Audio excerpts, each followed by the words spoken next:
राजा की परीक्षा। बहुत साल पहले एक राज्य था, सत्यलोक। उस राज्य का राजा बहुत न्यायप्रिय और वृद्ध हो चुका था। उसका कोई बेटा नहीं था, लेकिन 3 योग्य मंत्री थे, वीरबल, धर्मदत्त और चतुरसेन। राजा ने तय किया कि इन तीनों में से जो सबसे योग्य और ईमानदार निकलेगा, उसे वह अगला राजा घोषित करेगा। एक दिन राजा ने तीनों मंत्रियों को बुलाया और कहा, मैं तुम्हें एक थैली और 100 सोने के सिक्के दे रहा हूँ। तुम्हें 1 महीने बाद आकर बताना है कि इन पैसों का क्या किया। जो इनका सबसे अच्छा उपयोग करेगा, वही मेरा उत्तराधिकारी बनेगा। वीरबल, जो सरल और ईमानदार था, उसने उन पैसों से गरीबों के लिए भोजनालय शुरू किया और हर रोज सैकड़ों भूखे लोगों को भोजन कराया।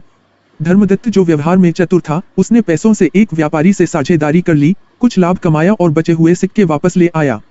चतुरसेन सबसे तेज दिमाग वाला माना जाता था।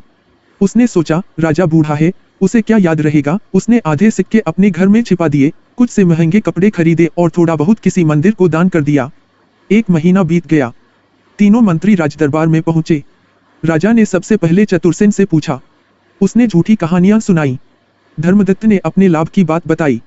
जब वीरबल की बारी आई, तो वह कुछ गरीब बच्चों और वृद्धों को साथ लेकर आया। वे सब बोले, महाराज, हम रोज खाना पाते हैं, यह सब वीरबल की वजह से है। राजा मुस्कुराया। उसने कहा, जिसे खुद से ज्यादा दूसरों की चिंता है, वही सच्चा राजा बन सकता है। उसी दिन राजा ने वीरबल को राज्य की बागडोर सौंप दी। नैतिक शिक्षा। जो दूसरों के लिए करता है, वही सच्चा नेता होता है। चतुराई नहीं, सेवा भाव सच्ची योग्यता है। बोलो राधे राधे।